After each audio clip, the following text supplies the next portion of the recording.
콘센트, 전력을 공급하는 곳이니까 스위치보다 공포감이 조금 더 크겠죠. 역시 차단기를 내리면 아무 걱정이 없습니다. 콘센트는 1구, 2구, 4구 이런 식으로 나뉘는데 저는 아직까지 6구까지는 보지 못했어요. 그 이유는 한 콘센트에 들어가는 전력이 일정하게 분비되기 때문에 4구 이상은 큰 의미가 없기 때문이죠. 오늘은 1구짜리를 2구짜리 콘센트로 바꾸는 것을 공부할 건데 보통 콘센트 구멍이 하나밖에 없으면 2개나 3개짜리 분배기를 달 수도 있겠죠. 하지만 한 콘센트에 여러 개를 문어발처럼 사용하는 건 화재의 위험성이 분명히 있습니다. 특히 전열기구를 사용했을 때 말이죠.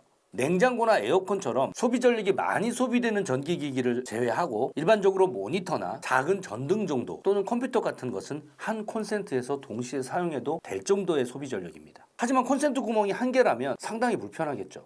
조금이나마 그 불편을 완화하기 위해서 2구짜리로 교체할 일이 생기겠죠. 오늘 클래스를 시작하기 전에 하나의 준비물이 더 추가되고 알아야 할 사전 지식이 하나 더 있습니다. 오늘 필요한 기구 중에 하나는 검진기라 하는데 버튼을 누르면 파란불이 들어오죠. 전기가 들어오는지 들어오지 않는지를 체크하는 기계인데 전기기구 파는 곳이나 온라인에서 10,000원 정도면 구매할 수 있어요. 사용법은 조금 이따 설명하도록 하고요. 1구짜리 콘센트를 열어보면 뒷부분이 이런 식으로 되어 있을 겁니다. 스위치와 틀리게 선 하나가 더 있는 걸 볼 수가 있죠. 색깔을 보면 녹색과 노란색이 반반 칠해져 있습니다. 이 선은 접지선이라 하는데 흔히 건축 현장에서 쓰는 용어로는 아스아스합니다. 영어로 지구, 얼스를 일본식 발음인지 뭔지는 모르겠어요. 어찌됐건 이 접지의 기능은 예를 들어 이것이 전기기기라 했을 때 이 선이 이 전기기기를 움직이는 전력선이라 하게 되면 이 전기기기가 작동하면서 이 안에서 손실되는 전력이 생기기 시작합니다. 가끔 우리가 냉장고 위나 전기 콘센트가 가까운 싱크대 같은 곳에 손을 대면 지릿지릿하면서 느껴지는 이상한 느낌이 있으시잖아요. 그것이 소위 말하는 잡전류라 하는데 지금 그 전기기기를 꽂은 콘센트에 이런 접지선이 설치가 되어 있지 않는 경우입니다. 보통 오래된 구옥에 많이 일어나는 현상인데 처음에 공사할 때 접지 공사를 하지 않은 경우겠죠. 최근에 건축법상에서는 무조건 접지 공사를 하게끔 되어 있습니다. 특별하게 감전의 위험까지는 아니지만 가능한 접지 공사를 하는 것을 추천하죠. 그것 때문에 전기기기 자체에 문제가 생기는 경우가 생각보다 좀 있거든요. 접지의 원리는 이렇게 전기기구를 사용할 때 필요한 전력 중 다 사용되어지지 못하고 새는 잡전류들은 보통 이 전기기구의 표면, 이 테두리를 따라 돕니다. 이걸 없애주기 위해서 콘센트 들어오는 쪽에는 이런 접지선이 하나 더 있게 마련이고 이 접지선은 보통 땅으로 연결되어 있어서 이 전기기구에서 나오는 잡전류를 땅으로 보내줍니다. 더 깊이 들어가면 너무 복잡하기 때문에 접지에 대한 설명은 이만큼만 하기로 하고요. 간혹 이렇게 녹색과 노란색으로 접지선을 만들어 놓지 않는 경우도 있죠. 예를 들면 이런 식으로 공사를 해놓는 경우인데 콘센트를 설치하기 전에 보통 작업자들이 테이프로 네이밍을 해놓습니다. 하지만 작업이 끝나고 나면 네이밍 테이프도 빼기 때문에 어떤 선이 접지인지 알아내기가 힘들죠. 어디에 전기가 통하는지 알아보기 위함인 거죠. 접지는 전기가 통하지는 않습니다.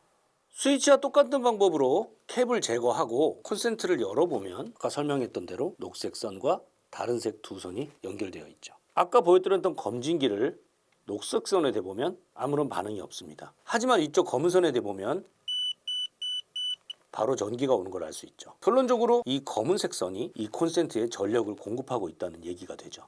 차단기를 내리고 여기서부터 어렵진 않습니다. 구매한 2구짜리를 그대로 옮겨 넣기만 하면 되는 거니까요. 순번은 상관없습니다. 차례대로 각 위치에 한번 꽂아보죠.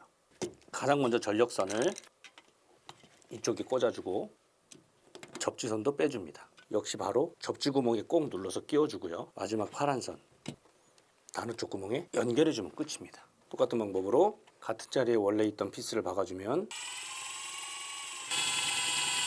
기본 설치는 끝났고 동봉된 커버를 끼워주면 끝입니다.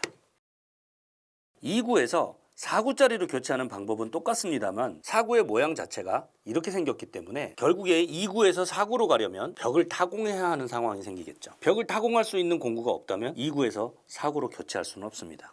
오늘 많은 지식이 머리에 또 들어왔을 거예요. 보통 가정집에 들어오는 전력량을 3kg에서 5kg로 봅니다. 이거를 전체 콘센트 수로 나눠서 각자의 콘센트의 전력량이 분배되는 것이 아니고 에어컨, 냉장고, 전자레인지 등이 사용되는 부엌의 경우에는 일정 전력량이 따로따로 분배되어 있을 수 있죠. 그거를 제외한 나머지 전력량들이 일반 방, 벽 등에 배분이 된다는 얘기죠. 그러니까 한 콘센트에 여러 가지를 꽂는 것은 하지 말라는 이유가 거기에 있습니다. 물론 한 콘센트에 여러 개를 꽂았다 해도 과부하가 걸리면 차단기가 먼저 내려가겠죠. 그럴 경우에 한쪽에 몰려있는 콘센트의 전기기구를 여러 콘센트로 분산하기 전에는 계속 차단기가 내려갈 겁니다. 이 정도면 1구 콘센트를 2구 콘센트로 교체하는데 아무런 어려움이 없겠죠. 콘센트를 교체하기 위해서 차단기를 내릴 때는 냉장고까지 같이 내려지지 않는가를 확인해 볼 필요가 있습니다. 콘센트를 교체하는 과정 중에 음식이 상해서 아내분께 칭찬 대신 등짝 스매싱을 당할 수 있으니까요. 내 집은 내 손으로.